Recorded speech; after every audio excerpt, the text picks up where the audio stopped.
누가복음 19장 28절부터 44절입니다. 예수께서 이 말씀을 하시고 예루살렘을 향하여 앞서서 가시더라. 감람원이라 불리는 산 쪽에 있는 벳바게와 베다니에 가까이 가셨을 때 제자 중 둘을 보내시며 이르시되 너희는 맞은편 마을로 가라. 그리로 들어가면 아직 아무도 타보지 않은 나귀 새끼가 매여 있는 것을 보리니 풀어 끌고 오라. 만일 누가 너희에게 어찌하여 푸느냐 묻거든 말하기를 주가 쓰시겠다 하라 하시매 보내심을 받은 자들이 가서 그 말씀하신 대로 만난지라. 나귀 새끼를 풀 때 그 임자들이 이르되 어찌하여 나귀 새끼를 푸느냐 대답하되 주께서 쓰시겠다 하고 그것을 예수께로 끌고 와서 자기들의 겉옷을 나귀 새끼 위에 걸쳐놓고 예수를 태우니 가실 때 그들이 자기의 겉옷을 길에 펴더라. 이미 감람산 내리막길에 가까이 오심에 제자의 온 무리가 자기들이 본 바 모든 능한 일로 인하여 기뻐하며 큰 소리로 하나님을 찬양하며 이르되 찬송하리로다 주의 이름으로 오시는 왕이여 하늘에는 평화여 가장 높은 곳에는 영광이로다 하니 무리 중 어떤 바리새인들이 말하되 선생이여 당신의 제자들을 책망하소서 하거늘 대답하여 이르시되 내가 너희에게 말하노니 만일 이 사람들이 침묵하면 돌들이 소리 지르리라 하시니라. 가까이 오사 성을 보시고 우시며 이르시되 너도 오늘 평화에 관한 일을 알았더라면 좋을 뻔하였거니와 지금 네 눈에 숨겨졌도다. 날이 이를지라 네 원수들이 토둔을 쌓고 너를 둘러 사면으로 가두고 또 너와 및 그 가운데 있는 내 자식들을 땅에 메어치며 돌 하나도 돌 위에 남기지 아니하리니 이는 네가 보살핌 받는 날을 알지 못함을 인함이니라 하시니라. 아멘.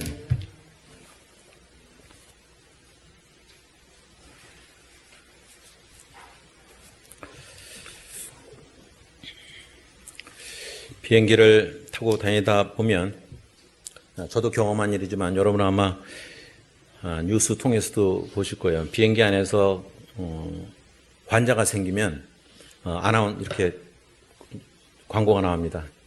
이제 승무원이 얘기해서 이제 기장이 광고를 합니다. 누가 의사가 있으면 좀 나와달라고. 그래서 응급 조치를 하게 됩니다. 제가 그래도 1년에 한 2번 정도는 늘 왔다 갔다 하니까 그런 경우가 한 번 있었어요. 제가 경험한 게 아니라 그거를 찾는 경우를 봅니다. 그러면 그 안에서는 밀폐된 공간이고 어떻게 갑자기 내릴 수도 없고 그러니까 그때 응급 조치를 해서 그 다음에 괜찮아진 경우를 경험한 적이 있습니다. 어떤 사람이 뒤쪽에서. 그때마다 사실은 우리 삶에서 도움이 필요할 때가 있습니다. 근데 아무나한테 도움을 요청한 게 아니라 정말 도움이 될 만한 사람한테 도움을 요청해야 됩니다. 저도 시간을 보니까 벌써 12년 반이 흘렀는데 제가 서울대 치과병원에 가기까지도 이제 힘들었지만 가면서 한강대교에서 심근경색으로 막 줄을 틀면서 이렇게 갈 때 그때까지도 잘 몰랐어요. 참 미련한 거예요. 제 아버지가 만 57에 심장마비로 돌아가셨습니다. 저하고 똑같은 증상이었는데 옛날에는 영어로 하면 바이패스라고 그러죠. 이 절개해야 되는데 그러니까 적십자병원, 서대문의 적십자병원이라고 하는데 거기로 갔을 때 의사도 이미 알았던 것 같아요. 근데 이제 절개할 시간이 없으니까 저는 그때 참 어렸으니까 중3 때 했으니까 그걸 잘 몰랐는데 얼마 안 남았다고 얘기했길래 난 얼마 안 남으면 퇴원하는 줄 알았어요. 그래갖고 잠깐 현관에 나갔다 그랬더니 안에 막 돌아가셨다고. 그게 나중에 보니 이제 그 절개해서 그거를 할 시간이 없으니까 그냥 죽게 내버려 둔 거였어요. 그러니까 저도 이제 마찬가지였는데, 저는 다행히 저희 아버지는 이제 술은 안 하셨지만 담배를 옛날에 문인 예술가들이 담배를 정말 많이 피웠잖아요. 이 담배를 많이 피우셔서 어떻게 좋지도 못하고 그냥 2시간 반, 3시간 만에 돌아가셨습니다. 저는 다행히 술, 담배를 전혀 안 하니까 그래서 그런지 그 생명이 유지됐어요. 그 한강대교에서 거기까지 가는데도 서울대 병원까지 가는데도 시간이 꽤 걸렸는데 그걸 그냥 줄을 트면서 정말 제가 생각해도 막 그냥 엉덩이를 틀면서 이러면서 운전해서 하여튼에 갔습니다. 가고서 엘리베이터 타서 물론 중간에 화장실 갔다 왔지만 아무 소용이 없었고 3층에 올라가야 되니까 엘리베이터를 탔는데 저 혼자 타서 이제 그때 엘리베이터가 막 돌아가는 거를 경험했고 아 이게 영화에서 보던 이제 이게 쓰러지는 거구나. 그래서 그 영화에서 본 경험대로 아, 잘못 쓰러지면 뇌가 다치겠구나 해서 그거는 의식이 있어서 이제 무릎으로 쓰러졌고 그냥 금세 3층에 올라가서 엘리베이터 문이 열길래 내릴 수가 없는데 제가 이게 아주 소심한가 봐요. 이거 내가 안 내리면 사람들한테 피해 줄 것 같으니까 어떻게든 내려야 되겠다 해서 내려서 그러는데 그 당시에는 제가 꽤 한 10m 정도 간 걸로 생각을 했습니다만 나중에 퇴원하고 가보니까 한 3m밖에 못 갔어요. 거기서 또 딱 내렸더니 이제는 복도가 막 그냥 막 이렇게 막 뒤집어지는 거예요. 그래서 이걸 어떻게 설명해야 되는지 모르겠어요. 그래서 이게 또 쓰러지는 거구나. 이제 경험이 있으니까 무릎을 꿇고 다시 누웠을 때 그 다음에 남자 한 분이 엘리베이터에서 내렸습니다. 그 다음 엘리베이터를 타고 온 거죠. 그분의 표정을 제가 잊질 못해요. 좀 저를 내려다보면서 그냥 지나가더라고요. 그래서 제가 어디 가서 옛날에 요즘은 잘 안 하지만 간증할 때 저 사람 제사장 아니면은 레위인이겠구나. 이렇게 그냥 지나가요. 근데 그 반대편 복도에서 하얀 가운 입은 분이 이모라는 분이 있어요. 치과의사죠. 저는 치과병원에서 쓰러졌으니까. 근데 여기 내려다보더니 왜 그러냐. 그때까지도 저는 참 미련한 거죠. 뭐 취한 것 같다고. 그랬더니 딱 보더니 취한 거 아니라고. 딱 이렇게 보더니 막 큰 소리로 간호사를 부르더라고요. 혈압계 갖고 오라고. 근데 이제 혈압을 쟀더니 이제 80에 40. 그러니까 이제 죽어가는 거였죠. 그리고 저는 의식하지 못했지만 이제 온몸이 벌써 땀에 다 젖어 있었습니다. 저는 그걸 몰랐어요. 몸에 다 젖어 있었고. 그때 막 이제 그 스트레처라고 들 것을 갖고 오라고 소리 지르더라고요. 그래서 그랬더니 빨리 응급실로 가라고. 그러니까 거기 길 하나 건너면 본과 응급실이 있습니다. 그걸로 옮겨주고 그때 이제 들 것에 가면서 이제 알아서 그때 이제 오후 3시 정도 됐으니까 미국으로 전화를 막 돌렸는데 통화가 잘 안 되죠. 새벽이고 막 그러니까. 그럼 이제 친구들한테 연락하고 했더니 어떤 친구가 연락이 됐는지 모르지만 그게 참 인맥이 중요하다는 생각이 들어요. 저는 사실 25년 이상 미국에서 있다 왔기 때문에 그게 좀 부족하다고 생각했는데 여러 친구들이 서울대병원에다가 전화를 계속 돌렸나 봐요. 유용렬이라는 사람이 가니까 좀 응급실에 빨리 누굴 좀 내보내달라고. 연락이 돼서 응급실에 갔더니 한국은 미국과 다르게 미국은 일단 누가 아프면 바로 고쳐주지만 한국은 접수를 해야 되더라고요. 200만 원 내고 접수를 해야 되는데 그 돈이 어디 있어요? 그러니까 그때 이제 막 여러 사람이 와서 이제 200만 원을 디파짓 이렇게 접수를 하고 그러고서 응급실에 있었더니 이제 누가 유흥렬이 누구냐고 그러더니 누가 내려왔어요. 그러고서는 바로 사실은 이제 3번째 심전도 검사를 3번 하더라고요. 3번 하더니 점차 하더니 이제 3번째는 이제 돌아가실 것 같습니다. 그래서 그때서야 이제 저는 이제 인사를 다 하고 그랬더니 지금 주치의하는 그분이 그래도 한번 해보자 하더니 이제 그제서야 막 후다다다다다 그냥 막 시술하는 대로 올라가서 그랬더니 이제 관성동맥 3개 중에 하나가 유난히 제가 굵은데 그게 100% 막혀 있었는데 다 보여주더라고요. 하는 거를 의식은 있으니까 여기만 하고 이렇게 사타구니 쪽에 이제 면도에서 글로 해서 그거를 눈으로 봤죠. 다 의식은 있고 물론 이제 겁은 줬어요. 하면서 이게 성공하더라도 살 수는 있어도 아마 끝나고 나면 아마 4살이나 5살 정도의 지능을 가질지도 모른다.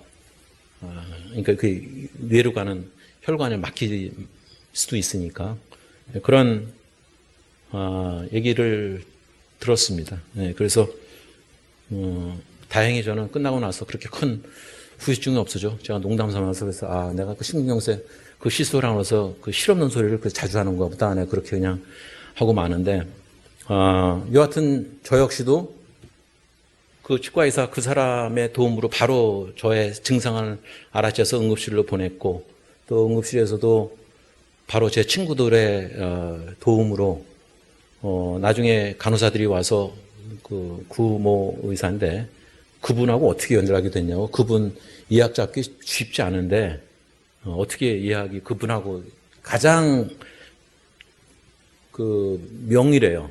그 가운데서는, 그쪽에 순환기 계통에서는 어떻게 그 사람하고 예약하기 쉽지 않은데 했냐고. 그래서 저도 잘 모르겠다고. 그래서 그런 걸 보면서 사람한테 누군가 도움을 주거나 도움을 받고자 할 때 어떤 전문적인 지식과 정말 필요한 사람이 우리 삶에 있어서 늘 필요합니다. 우리 모두가 그 삶에서 그런 누군가의 도움에 의해서 살아가게 마련입니다.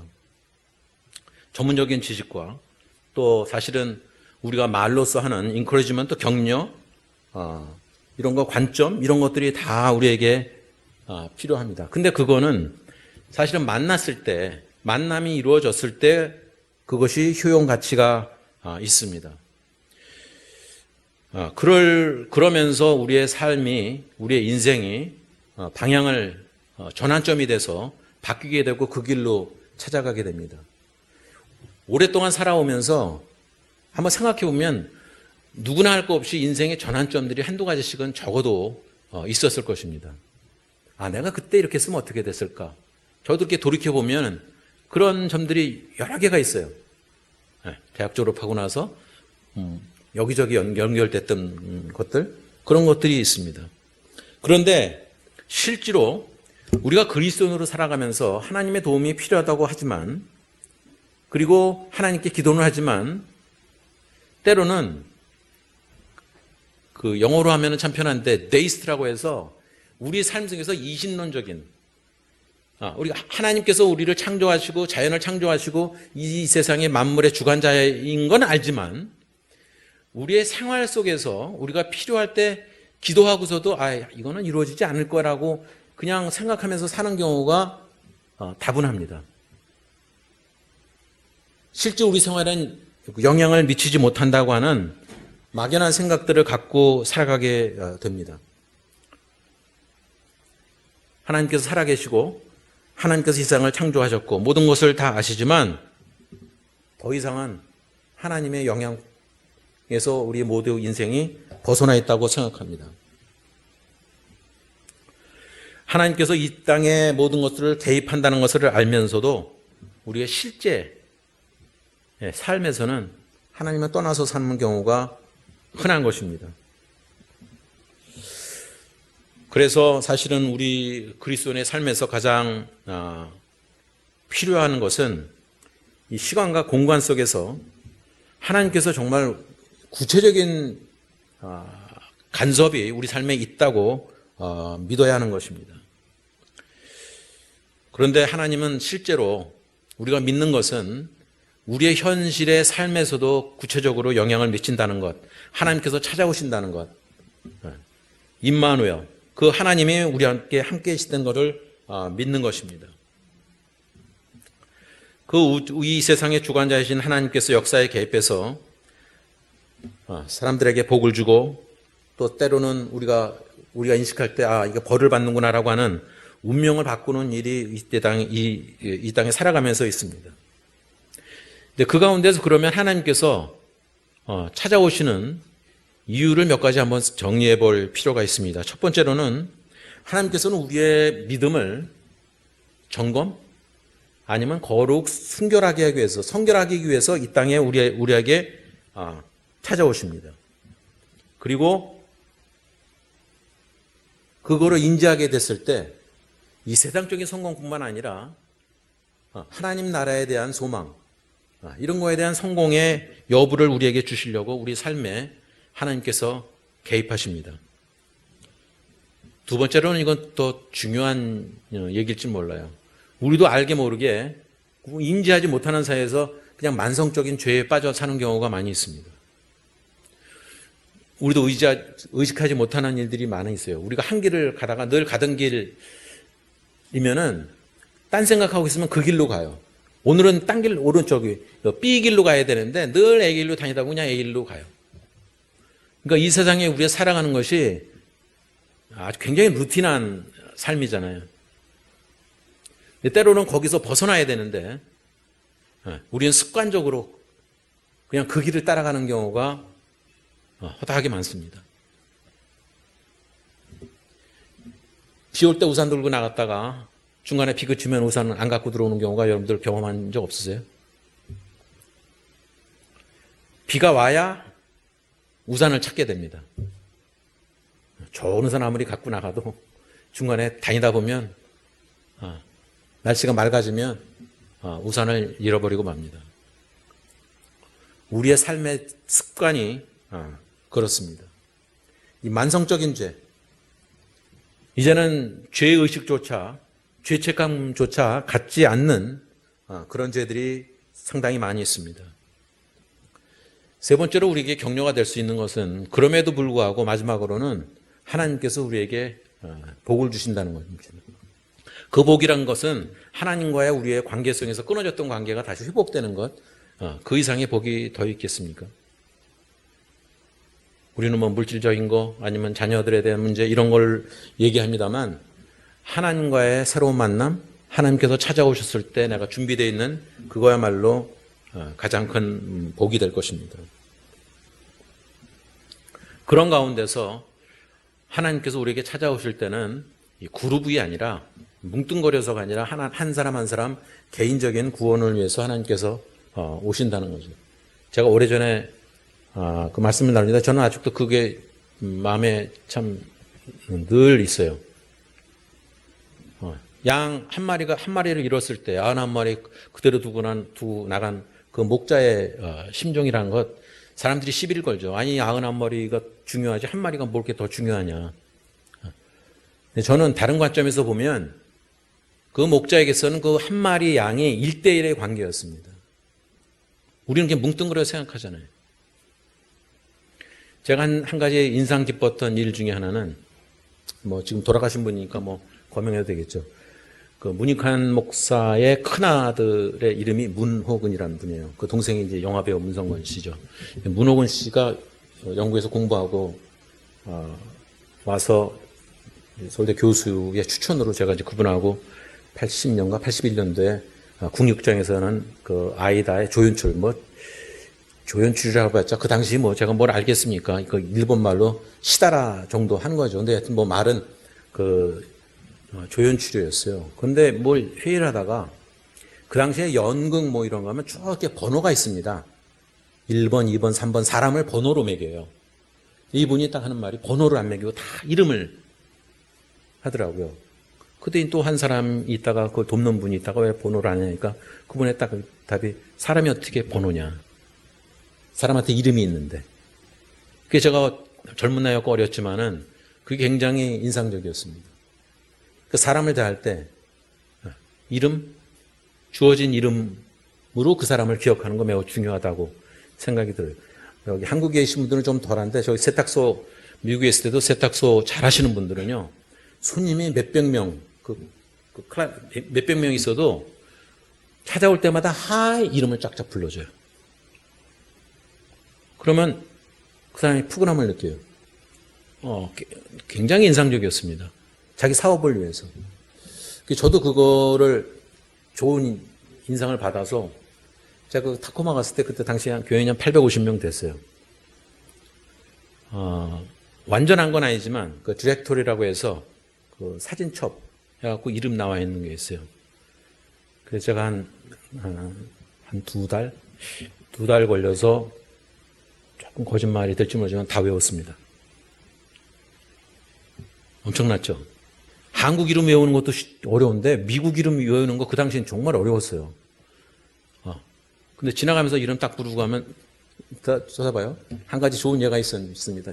가자마자 그 타코마 도움이라고 하는 거기서 초청받아서 합창단이 나가는 경우가 있었어요. 근데 그건 없었는데 유스콰이어라고 해서 청소년들이 나가는 거였어요. 그러니까 사람이 없으니까 그냥 제가 청소년까지 그냥 해보자 해서 고등학교 2학년, 그러니까 11학년, 10학년 아이들이 있었어요. 근데 여러분들이 영화에서 보지만은 그 미국에서 자라는 아이들은 다 이제 반 이상이 혼혈 아들이죠. 뭐 자세들이 한국처럼 그렇게 똑바로 앉거나 그러지는 않아요. 삐딱 앉고 그랬는데 굉장히 거슬리더라고요. 근데 제가 애들 이름은 완전히 다 기억한 건 아닌데 몇 아이들 이름이 기억이 나는 거예요. 그래서 내가 이름을 불렀어요. 뭐라고 그 똑바로 앉으라고 그랬더니 그때는 몰랐는데 나중에 하는 얘기가 누가 와서 그 얘기를 하더니 그때 애들이 다 기겁을 했대요. 저 누군데 우리 저 사람 이름도 모르는데 내 이름을 막 부르냐고. 그때 확 잡혔어요. 쉽지 않거든요. 그 아이들 가르치는 게 쉽지 않은데 애들이 또 똑바로 앉더라고요. 그래서 이건 나쁜 뜻으로가 아니라 그거를 1대1에 만나면 그건 굉장히 중요하다. 하나님께서 우리를 찾으시는 것도 이 교회를 통해서 뭉뚱그려서가 아니라 하나님께서 우리를 1대1로 만나시길 원하신다는 것은 매우 중요한 우리의 믿음일 것입니다. 뭐 나를 위해서 대신 기도해줘 이런 말을 우리가 하지만 그것보다는 자기 자신이 기도하는 게 중요한 것이지 나를 대신해서 누가 해주는 거는 이 세상에 없습니다. 하나님과의 나의 만남이 중요한 거지 우리 부모가 믿었다고 해서 내가 저절로 천국 가는 것도 아니고 하나님의 자녀가 되는 것은 더더욱 아닌 것입니다. 하나님께서는 우리의 개인적인 구원을 위해서 방문하신다는 것입니다. 그 목자가 잃은 한 마리의 양을 찾는 것은 저는 그런 개념이 있습니다. 다 기억한 거죠. 누가 누군지도 모르는 게 아니라 한 마리 양을 그 목자는 기억하고 있었습니다. 시편 106편 그 4절을 보시면 이런 말씀이 나옵니다. 여호와여 주의 백성에게 베푸시는 은혜로 나를 기억하시며 주의 구원으로 나를 돌보사. 이거는 이 시편 기자는 하나님에 대한 이스라엘의 행동들이 마음에 들지 않았죠. 반역하고 배반하고 뭐 이런 것들을 열거하면서 106편이 그렇게 되어 있는 건데 이런 고백을 하는 거죠. 하나님의 선하심을 찬양하고 하나님께서 찾아오시기를 나를 돌보아 주시기를 기도하고 있는 것입니다. 나를 기억하시며 주의 구원으로 나를 돌보사. 언젠가도 말씀드렸지만 이 구원이란 단어 우리는 그냥 한 단어로 쓰지만 여기서 쓰이는 구원이란 것은 영어로 하면 salvation이라는 말을 많이들 쓰지만 그 save한다는 말과 똑같아요. 구원한다라는 말도 되지만은 저는 여러 가지가 있습니다. 가장 많이 쓰이는 건요 3가지예요. 우리가 savior라고 그러듯이 구원자, 구원한다 라는 그 뜻도 있지만 모세가 이스라엘 백성들을 애굽 땅에서 구원할 때 그때의 구원이란 것은 deliverance입니다. 배달한다. 거기서 건져내는 거예요. 건져내는 것을 뜻합니다. 또 하나 제가 중요하게 여기는 것은 세 번째는 redeemer라는 말이에요. 대신 갚아주는 거예요. 누가 어디서 밥 먹었는데 누가 대신 내주면은 우린 돈 안 내야 되잖아요. 그러니까 우리의 죄값을 redeemer, 예수 그리스도께서 대신 지신 거죠. 그러니까 사실은 구원이 공짜라고 하지만 사실은 공짜는 아닌 거죠. 제가 보기에는. 그런 deliverance, 그런 구출, 구해내는 것으로도 번역할 수 있습니다. 누군가에게 그런 구원인 육체적일 수도 있지만 영적인 수도 있습니다.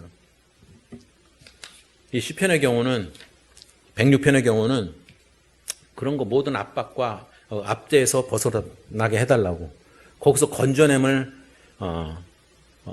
달라고 그렇게 간청하고 있는 것입니다. 하나님의 개입이 필요하기 때문에 하나님께 자신을 기억해달라고 간구하는 것입니다. 구약성에서 기억한다라는 말은 생각하거나 주의를 기울이고 돕기 위해서 행동하다라는 뜻입니다. 그냥 단순하게 뭐 떠올리는 것 정도가 아니라는 거죠. 그 좋은 예가 또 예레미야에서도 나옵니다. 절망에 빠진 예레미야는 하나님께 이렇게 기도합니다. 나를 기억하시고 돌보아 주시기를 간구합니다. 우리가 덧붙여서 얘기할 수 있는 건 하나님께 기도할 수 있는 가장 좋은 거는 저를 긍휼히 여겨 주시옵소서. 저를 불쌍히 여겨 주시옵소서. 하나님께 낮아지는 그런 자세죠. 우리가 누군가를 기억할 때 그 사람을 위해서 뭔가를 하죠. 저도 그 예측을 못했죠. 다가올 일에 대해서는. 제가 제 손자들에 대해서 이렇게 생각해 보게 되면 자녀들에 대해서 키울 때 정신없이 키웠으니까 잘 모르지만 이제 나이 먹고 보니까 손자들에 대해서는 생각이 좀 달라지더라고요. 뭔가 더 좀 잘해줘야 될 것 같고 내 자녀들에 대한 미안함이 그 손주들한테는 더 가는 마음이 있습니다. 그럼 뭔가 어디 가서 지나가더라도 그 깐난하게 애들 옷 입어보면은 손주들이 생각나는 거예요. 하나님과의 우리의 만남도 저는 똑같습니다. 사람과의 관계 속에서도 마찬가지입니다. 그를 돕기 위해서 뭔가 하기 위해서 행동을 취하게 되어 있습니다. 우리가 하나님께 나를 긍휼히 여겨 주시옵소서 나를 기억하소서라고 할 때 하나님의 마음이 우리의 마음도 하나님의 마음 속에 거할 것입니다. 우리는 때때로 살아가면서 아까도 모두에 말씀드렸다시피 구원이 필요할 때가 우리에게 있습니다. 그럼에도 불구하고 하나님께서 우리의 삶을 지키시고 지탱해 주신다고 믿으면서도 우리는 살아가면서 인생에 살아가면서 전투장 같은 그런 삶에서 우리는 우리 자신을 구하려고 노력을 합니다. 구약성경의 예레미야는 이렇게 그것을 표현하고 있습니다. 내 백성이 두 가지 악을 행하였나니 곧 그들이 생수에 근원되는 나리를 버린 것과 스스로 웅덩이를 판 것인데 그것은 그 물을 가두지 못할 터진 웅덩이들이니라. 자기 자신을 위해서 뭔가 우리는 막 해요. 하나님께서 임재할, 하나님께서 개입할, 하나님께서 간섭할 여지를 주지 않고 우리 마음대로 다 합니다. 우리가 우리 자신을 구원하려고 할 때 우리는 두 가지 죄를 범하게 됩니다. 첫 번째는 우리의 생명의 근원이신 하나님을 저버리게 됩니다. 하나님 필요 없는 거죠. 내가 알아서 다 하니까. 두 번째는 우리 자신의 웅덩이를 봐서 이건 마치 성경에서는 그 저수조 같은 거예요. 내가 알아서 먹을 물 내가 알아서 다 챙기려고 하는 거죠. 그래서 우리 자신의 쾌락과 삶을 선하게 위해 만들기 위한 계획을 추구함에 따라서 하나님 없이도 그냥 살아가려고 합니다. 이거 제 고백인데 좀 부끄럽지만 과거에 정말 힘들고 그랬을 땐 정말 하나님 필요합니다. 하나님 도와주세요. 라고 다 이제 살만하면 사람들이 인생을 살다 보면 하나님 뭐 필요한가? 이런 의구심이 들 때가 가끔 있습니다. 하지만 사실상 우리는 하나님 없이 삶을 영위할 수가 없어야 되는 것이 그리스도인의 본분입니다. 우리가 노력을 두 배로 늘리고 우리의 그 웅덩이를 판다고 해서 될 수 있는 문제가 아니라는 것입니다. 하나님과의 관계를 떠나서는 참된 성취를 바라볼 수 없습니다. 우리에게 필요한 것을 하나님께 의지하는 법을 키워야 됩니다.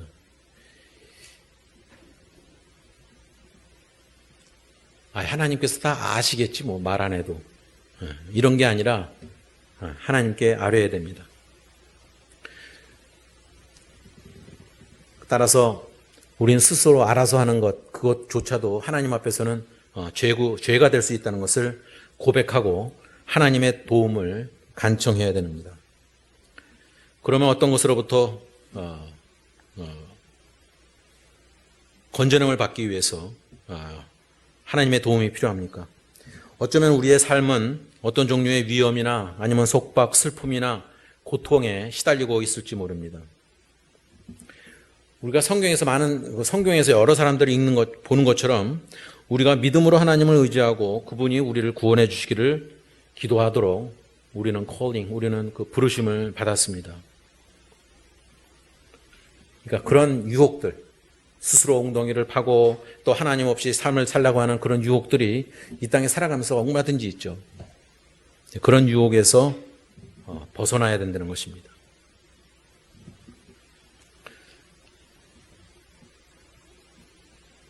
그거는 그리스도인이라는 누구나, 평신도나 목사나 장로나 누구나 할 거 없이 우리가 살아가면서 때로는 하나님이 나타나실 거라고 기대하지 않는 경우가 다분히 있습니다.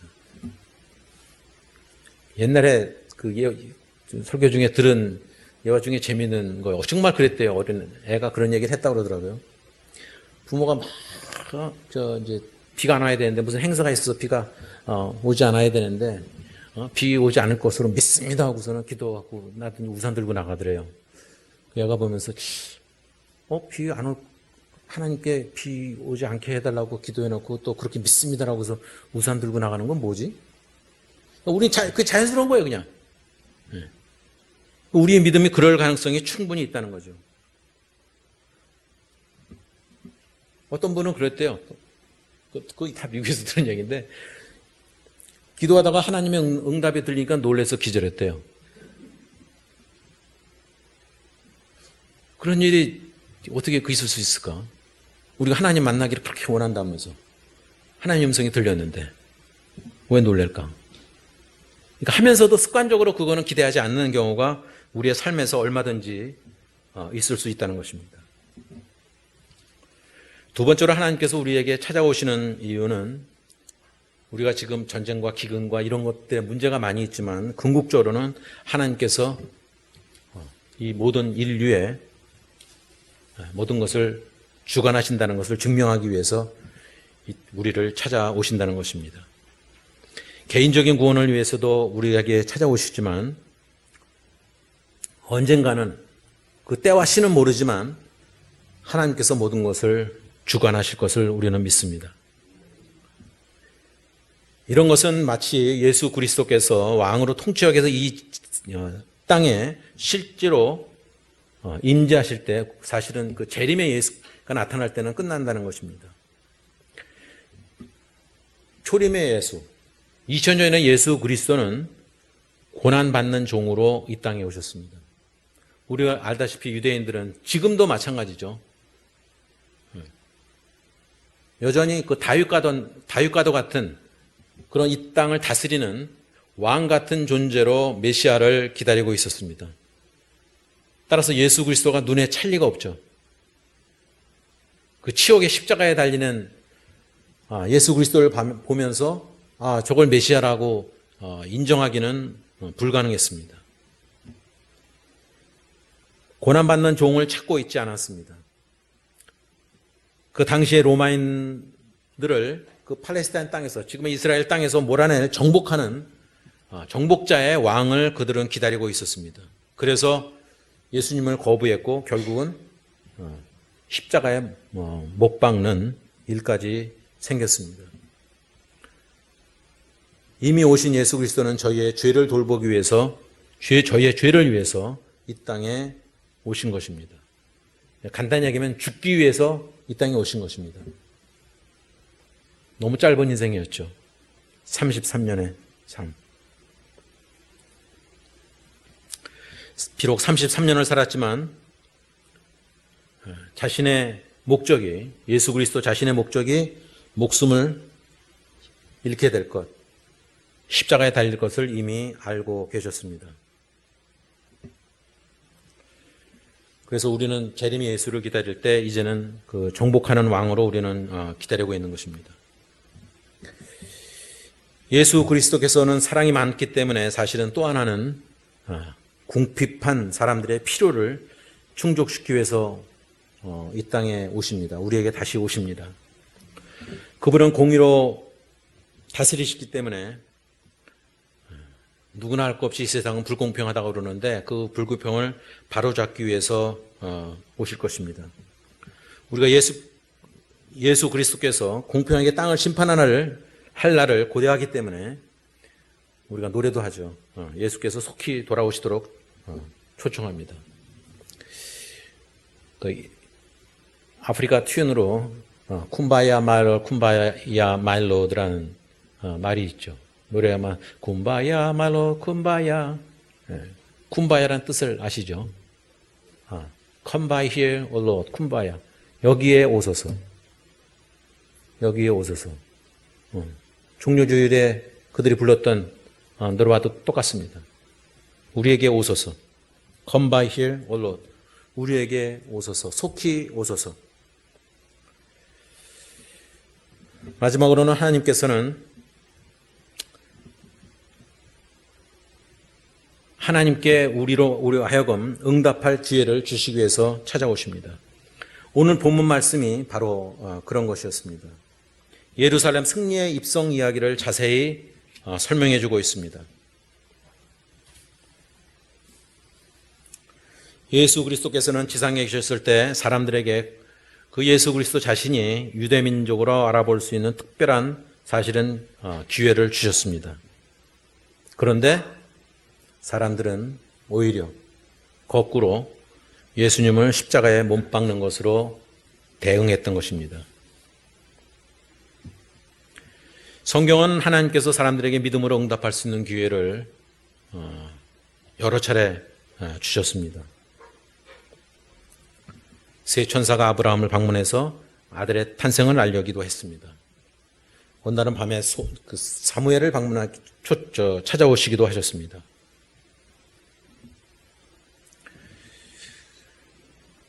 하나님께서 찾아오셨을 때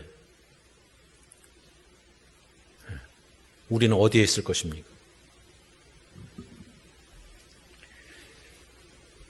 아프리카 학생들 특별히 우리가 자연스럽게 아는 노래 중에 그 노래들이 참 많아요.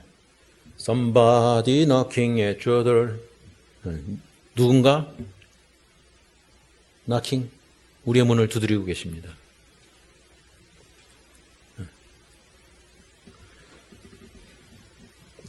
그 구원의 하나님께서 찾아오시는 거에 대해 우리의 응답이 이제 필요할 때입니다. 아무리 오셔도 우리가 문을 걸어 잠그고 문을 열어주지 않는다면 어떤 역사도 이루어지지 않습니다. 우리가 기대할 수 있는 그 하나님께서 찾아오신다는 다는 것은 우리의 내면의 삶과 관련이 있습니다. 이런 것들은 사실은 우리의 마음과 어떤 영의 문제입니다. 우리가 성경 읽을 때도 그런 마음 자세로 읽어야 그것이 우리에게 영적으로 다가오고 우리의 삶의 재앙분이 되는 것이지, 이건 그때의 일이라 단순히 역사책으로 읽어서는 아무런 역사도 이루어지지 않습니다. 하나님께서 우리 모두에게 기대하시는 바는 우리의 죄사함과 그 영생을 베푸시는 그런 것을 우리는 기억해야 됩니다. 하나님과의 관계가 떨어져 있을 때 하나님과의 관계로 회복할 수 있는 것은 그것을 위해서 예수 그리스도께서 이 땅에 오시고 또 죄가 없음에도 죽음을 당하셨다는 것을 우리는 기억해야 됩니다. 따라서 하나님과 함께 그 영생할 수 있는 경험할 수 있도록 예수 그리스도를 신뢰하고 또 그분의 용서를 구하는 것이 우리 삶의 태도여야 됩니다. 우리에게 그런 구원의 역사를 주신 하나님께서 우리를 찾아와서 다시 우리에게 추가적인 반응을 또한 요구하십니다. 더 큰 순종, 더 큰 희생, 이런 것을 바라실 수도 있지만 하나님께서 우리에게 찾아오시는 이유는 사람마다 다 다를 것입니다. 내가 받은 은혜가 사람한테 주어지는 있지만 그렇지 않은 경우도 많이 있습니다. 그것이 말하자면 우리의 은사가 될 수도 있어요. 여러분들이 각자 처한 환경 속에서 그것이 아무리 좁은 세계라 하더라도 그 안에서 하나님의 역사를 우리는 이루어내야 됩니다. 우리의 모두에게 필요한 것은 하나님께서 우리에게 찾아오시는 것, 그것이 필요합니다. 우리에게 반드시 필요한 거죠. 엉뚱한 데를 찾아가는 것이 아니라 우리의 인생을 하기 위해서, 우리 인생을 알기 위해서, 우리의 미래를 알기 위해서 엉뚱한 데 찾아다니는 것이 아니라 하나님께서 우리의 마음 문을 늘 문을 두드리고 계신다는 사실을 기억해야 됩니다. 하나님께서 찾아오시는 것뿐만 아니라 우리가 하나님께서 찾아오시도록 우리가 초청장을 드려야 됩니다. 초대를 해야 됩니다. 하나님을 우리의 삶으로 초대하고 또 하나님께서 우리의 삶을 구원하실 그 하나님께서 우리에게 오신다는 사실을 찾아오신다는 사실을 기억하고 그 믿음을 하나님께 뿐만 아니라 주변의 모든 사람들에게 또 우리의 삶 속에서 들어야 될 길로 믿습니다.